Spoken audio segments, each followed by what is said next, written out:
Hello everyone, welcome to NCC YouTube channel. Today we are going to discuss the problem on amalgamation of partnership firm. This problem is referred from Nirali publication and page number is 1.90. So this syllabus is related to SPPU, that is Pune University. But every university student can follow this problem. So let's start. So this is a problem on amalgamation. So already we uploaded video on problem number 1, 2, 3 and theory lecture on amalgamation of partnership firm. So please watch that video carefully. So already हमने video upload किए हैं amalgamation of partnership firm के. So you can go on playlist and watch the video. Okay. So this is a fourth problem and this problem is also different from another problems because here is a capital adjustment this one. The capital of Messrs ABCD is rupees 1,60,000. So this adjustment is different from another problem. So please watch this problem very carefully. Okay so last तक ये video आप देख लीजिए. जब भी कभी amalgamation का problem रहता है तो हम क्या करते हैं कि कुछ लेजर्स प्रिपेयर करते हैं in the books of A and B and in the books of C and D. Okay and then we can prepare the balance sheet. So हम देखेंगे कि फर्स्ट हम क्या देखेंगे, how to prepare ledger accounts in the books of Messrs A and B. So this is the old firm and here we can prepare revaluation account and format is particular amount, particular amount. Okay. Then we can prepare partners capital account and format is particular A partner, B partner, particular C partner and A partner and B partner. Okay. And this is a cash account, particular A amount, particular amount. Okay. So here we can prepare the revaluation account, partners capital account and cash account in the books of A and B. So as it is, we can prepare the in the books of Messrs C and D. So here we can prepare in the books of Messrs C and D as it is of A and B.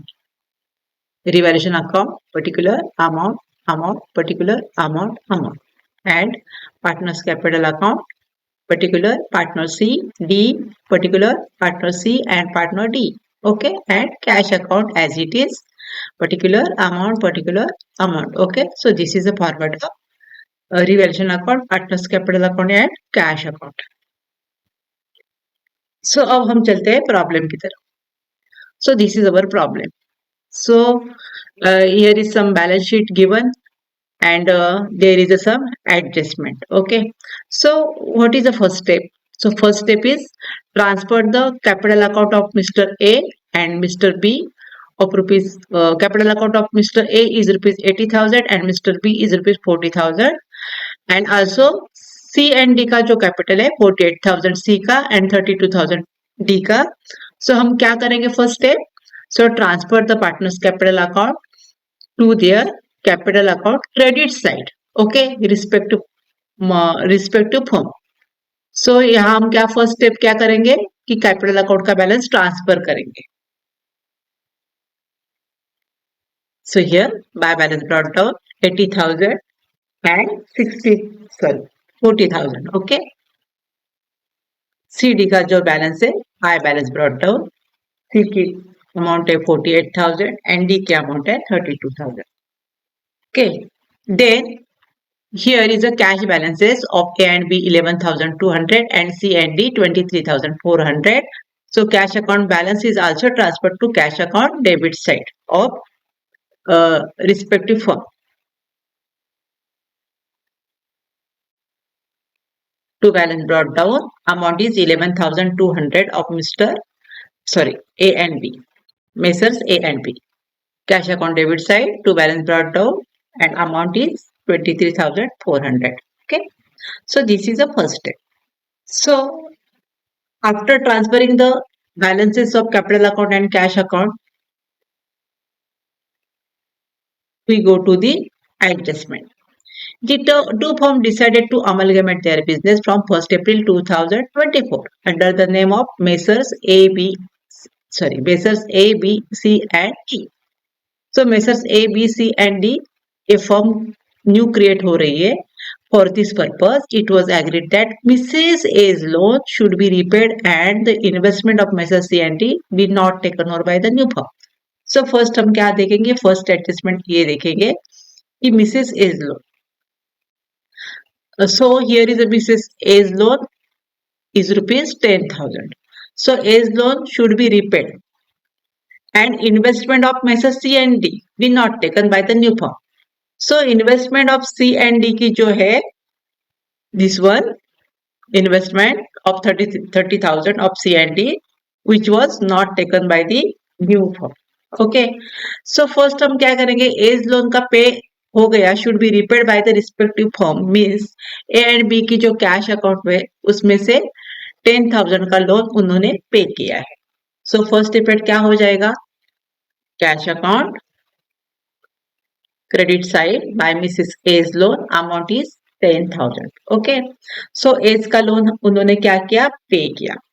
So A का loan जो है 10,000 का 10,000 पे किया, that is there will be no any appreciation, no any depreciation. Okay, अगर यहाँ loan 10,000 था, अगर उन्होंने 9,000 पे किया होता तो 1000 लेस पे किया होता तो उसका इफेक्ट कहाँ आ जाता? Revaluation account credit side. लेकिन 10,000 की अमाउंट उन्होंने पे की. Okay, so there is no second effect on revaluation account. और ये भी एज लोन उन्होंने पे किया, that is it is not come to balance sheet. Okay, not show to the balance sheet. Okay, then यहाँ क्या लिखा है? Investment of C and D be not taken over by the new firm. So investment ये जो amount है 30,000 उन्होंने क्या की? उन्होंने न्यू फर्म ने नहीं ली. सो whenever any asset not taken by the new firm, that asset is transferred to partner's capital account debit side. So how much investment? Investment is rupees 30,000. Okay, so whenever they distribute the any asset, that asset is transferred to partner's capital account debit side and the ratio is capital ratio. Okay, so second problem जो हमारा था वही ऐसा ही था, क्योंकि जब भी any asset transfer to partners capital account, so उनका रेशियो हम क्या लेते हैं? Capital account. So capital account का रेशियो हम कैसे कैलकुलेट करते हैं? How to calculate capital ratio? So फिर से मैं बताती हूँ. 48,000 this is the capital of mister C and 32,000 of mister D. Okay, so इनका हम क्या करेंगे? रेशियो निकालेंगे. ओके, सेकेंड प्रॉब्लम में जो हमने सब यहाँ सिखाया है आपको, तो फिर से मैं बताती हूँ. 3030 हमारे कट हो गए तो अमाउंट हमारी रिमेनिंग रह गई 32,000. सो इस 16 के टेबल में ये सब आ जाएगा. 16 3 जा 48 एंड 16 2 जा 32. सो रेशियो क्या हो गया? 3:2. ओके, सो हम क्या करेंगे? यहाँ इन्वेस्टमेंट जो 30,000 है 3:2 में डिस्ट्रीब्यूट करेंगे. सो यहाँ हम सी एंड डी के कैपिटल की तरह आ जाएंगे डेबिट साइड. यहाँ लिखेंगे टू इन्वेस्टमेंट, और जो इन्वेस्टमेंट 30,000 है 3 पार्ट सी को देंगे और 2 पार्ट 12,000 डी को देंगे. सो आपको पता है कि 3:2 में हमने क्या किया? इन्वेस्टमेंट क्या किया? डिस्ट्रीब्यूट किया. Okay, this ratio is 3:2.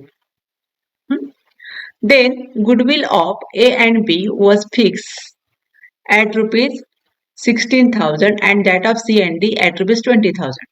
So here is a goodwill. Okay, so whenever there is amalgamation, the goodwill is created.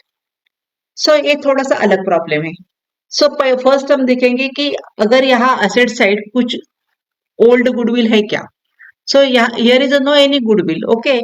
So whenever the firm is amalgamated, the goodwill is rupees 16,000 of Messrs A and B and CD का goodwill हो गया 20,000. So हम यहाँ क्या करेंगे, ये जो goodwill है ये हम पार्टनर्स कैपिटल को डिस्ट्रीब्यूट करेंगे और रेशियो क्या होगा, प्रॉफिट एंड लॉस रेशियो, क्योंकि ये गुडविल जो है तो हम प्रॉफिट एंड लॉस रेशियो में डिस्ट्रीब्यूट करेंगे.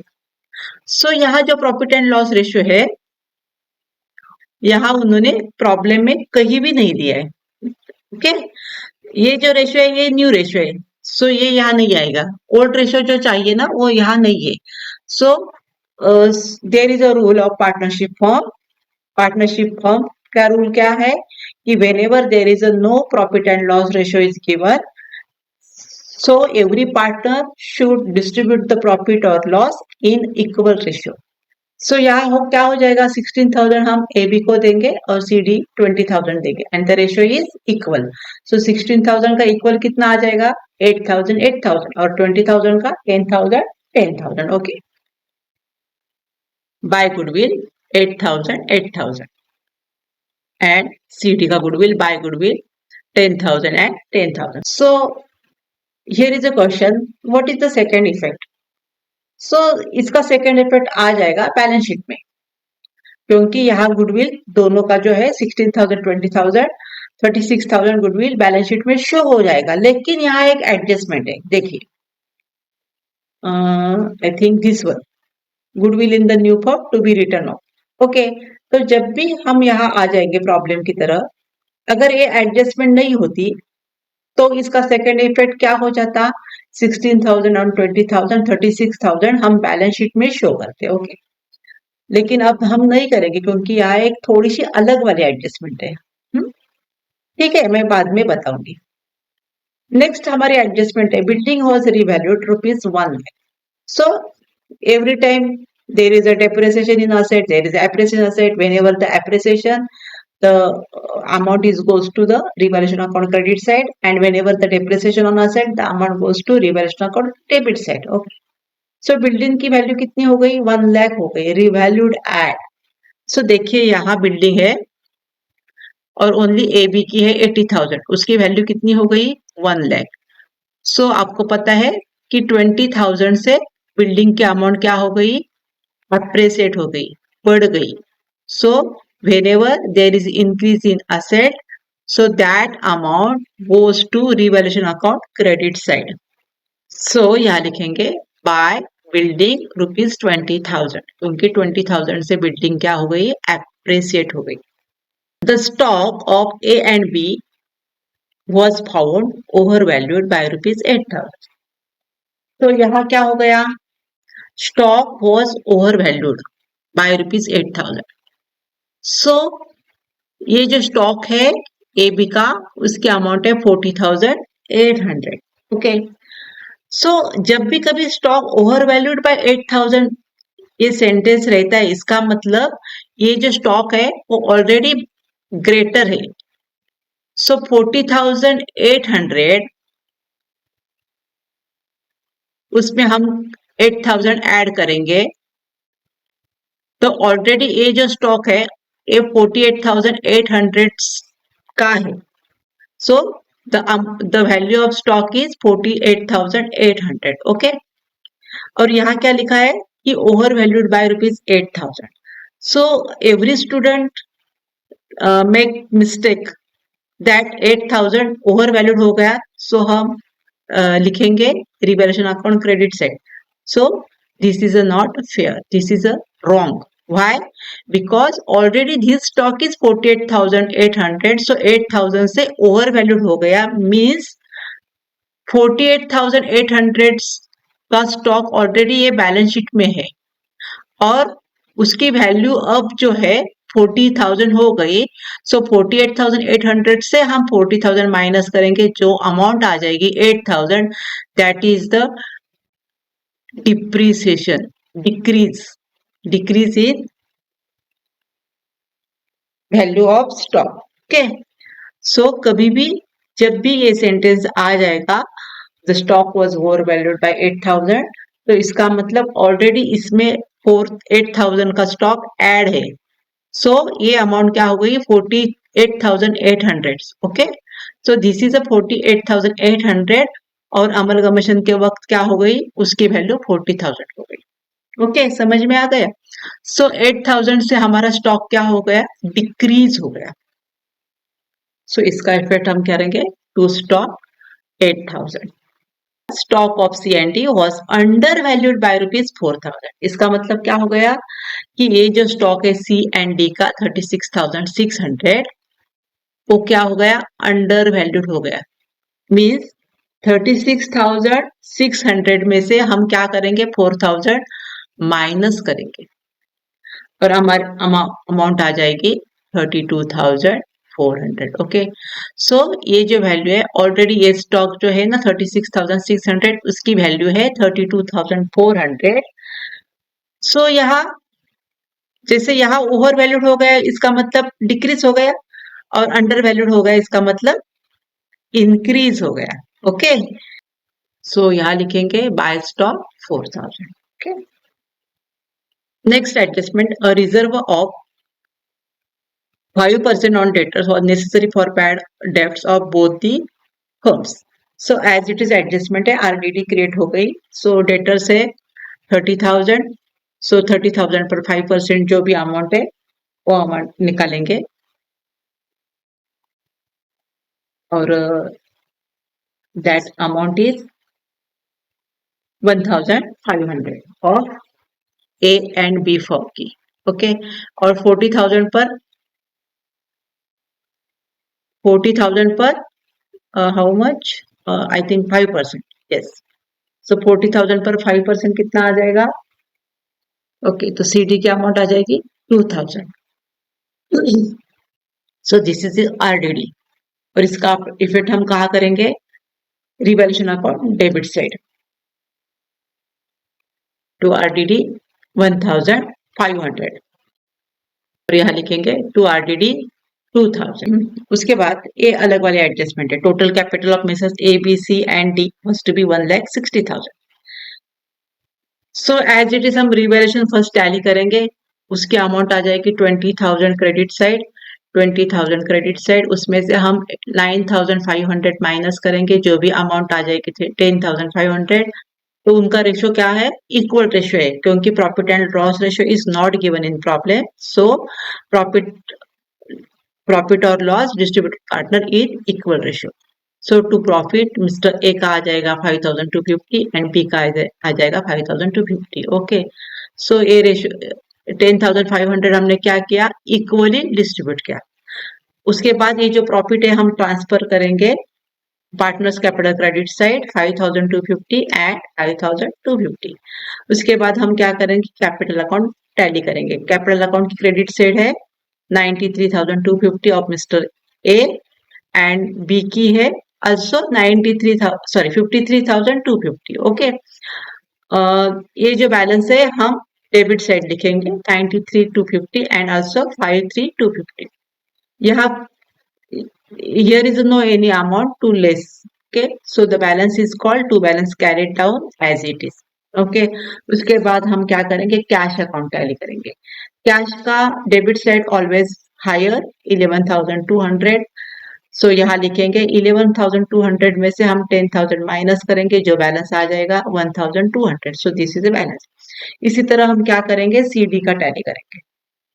So as it is 4,000 credit side is a greater.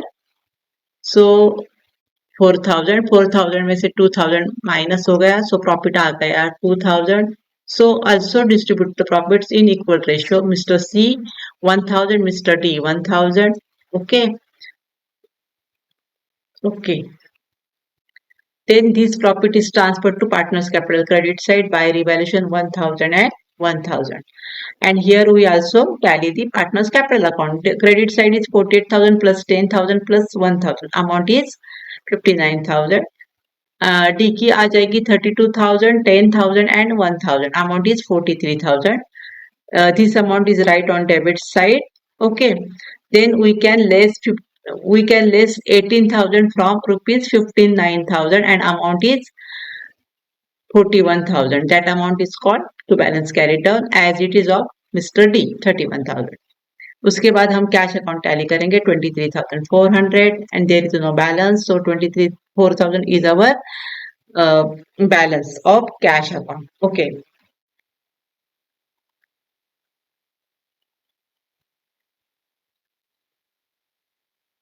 सो मैंने बताया था कि जब भी हम ये एडजस्टमेंट करेंगे total capital of messrs A B C D was to be rupees 1,60,000.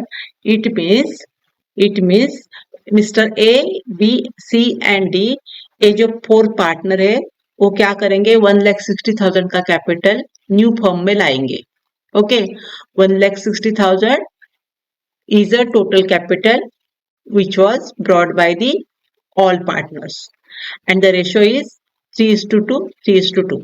So 3 is to 2 is to 3 is to 2 means 3 part A को मिलेगा, 2 पार्ट B को मिलेगा, 3 पार्ट C को मिलेगा और यहाँ 2 पार्ट है D को मिलेगा. ओके तो 1,60,000 ये जो कैपिटल है ना वो capital mister A B C D ये ब्रॉट करेंगे न्यू फॉर्म में. सो 1,60,000 जब हम इस रेशियो में डिस्ट्रीब्यूट करेंगे तो अमाउंट आ जाएगी ए की आ जाएगी 48,000, बी की आ जाएगी 32,000, सी की आ जाएगी 48,000 एंड डी की आ जाएगी 32,000. सो ये क्या हो गई अमाउंट आ गई. ओके सो यहाँ हम क्या करेंगे ये अमाउंट लिखने से पहले हम ओल्ड फर्म के जो कैपिटल है वो फर्स्ट ट्रांसफर करेंगे. इसका बैलेंस है 93,250 एंड 53,250. ओके तो ये बैलेंस हम क्या करेंगे न्यू फॉर्म में ट्रांसफर करेंगे. उसी तरह हम क्या करेंगे उसी तरह हम सीडी का जो बैलेंस है अभी आया है टू बैलेंस कैरिड डाउन का 41,000 एंड 31,000 ये भी बैलेंस हम क्या करेंगे न्यू फॉर्म के कैपिटल अकाउंट को ट्रांसफर करेंगे.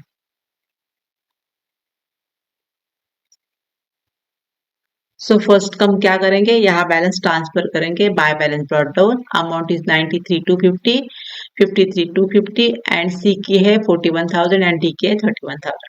सो ओल्ड फर्म का जो बैलेंस है ना वो हमने क्या किया ट्रांसफर किया. उसके बाद कैश अकाउंट के डेबिट साइड से हम ये बैलेंस क्या करेंगे ट्रांसफर करेंगे. सो हम जाएंगे ओल्ड फर्म का कैश का जो टैली हुआ फिगर है ना वो देखेंगे. So this is the old firm and the amount is by balance carried down 1,200 of Messrs A and B.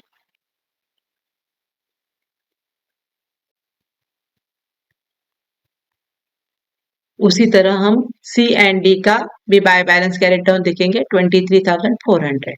सो दोनों को हम ऐड करेंगे. सो दोनों का एडिशंस मिला के आ जाएंगे 24,600.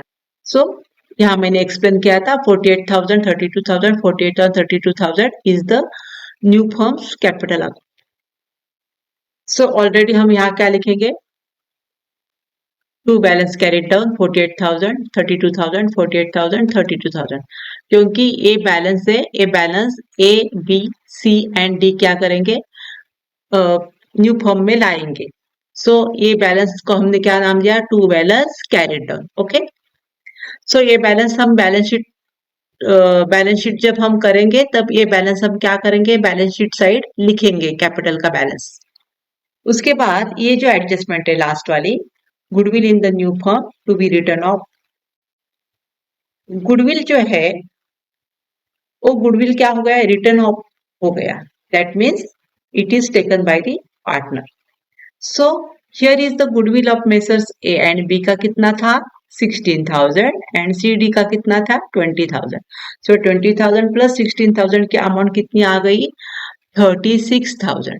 So this goodwill is distributed to partner in ratio 3:2, 3:2. So यहाँ हम कौन सा रेशियो ले रहे हैं न्यू रेशियो दिस वन. ये रेशियो हम ले रहे हैं क्योंकि पार्टनर का जो न्यू रेशियो है which is given is in the problem is 3:2, 3:2. Okay. So 36,000 is also distributed in the ratio 3:2, 3:2. So इसकी अमाउंट आ जाएगी 10,800 of Mr. A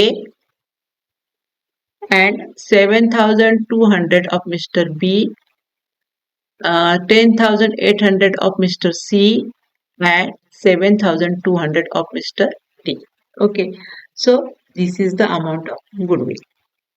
So whenever goodwill is written off, so that effect is goes to partner's capital debit side to goodwill. Amount is 10,800, 7,200, 10,800 and 7,200. So goodwill उन्होंने क्या किया, return of किया. So goodwill हमने क्या किया, A को, B को, C को और D को न्यू रेशियो में डिस्ट्रीब्यूट किया.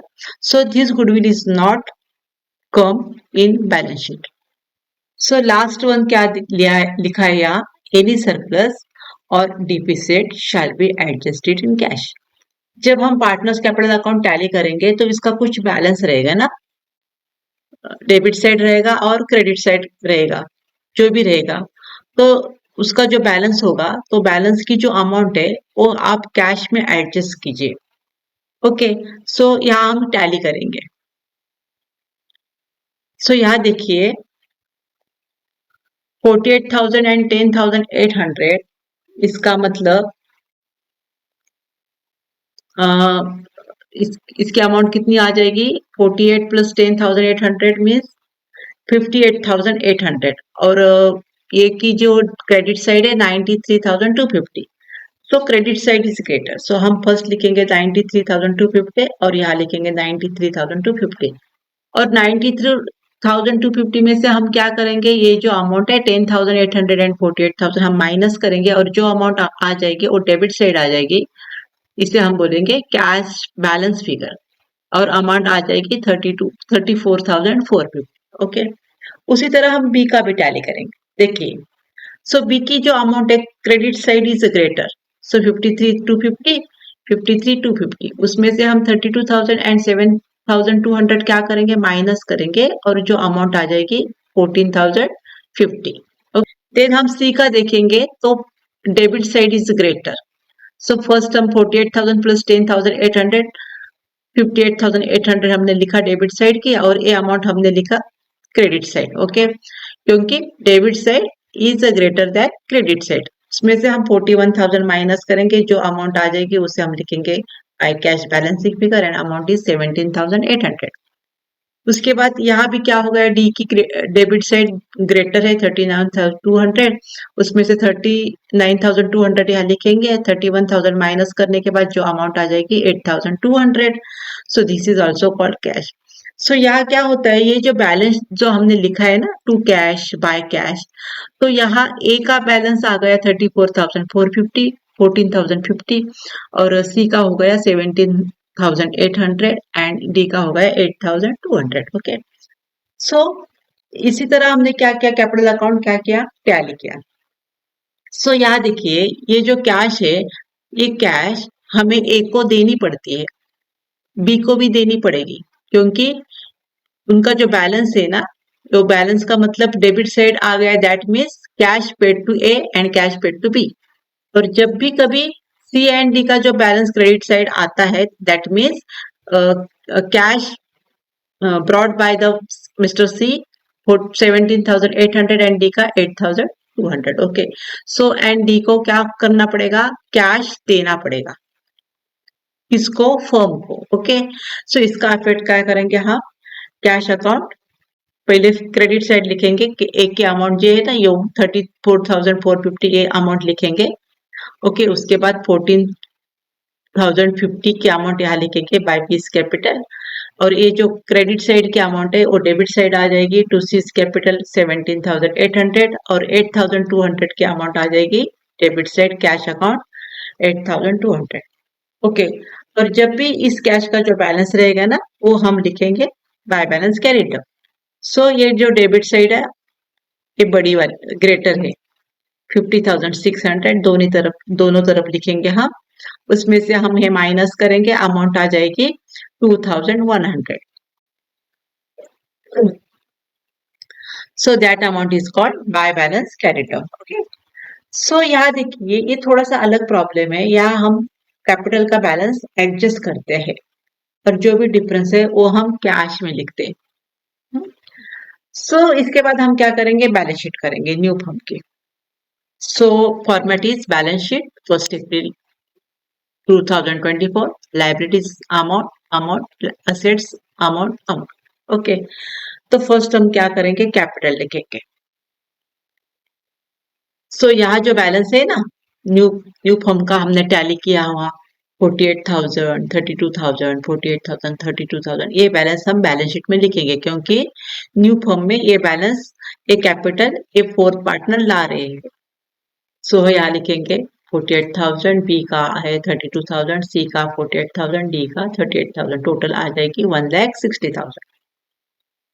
उसके बाद हम बैलेंस शीट में देखेंगे, यहाँ जो क्रेडिटर्स है 40,000,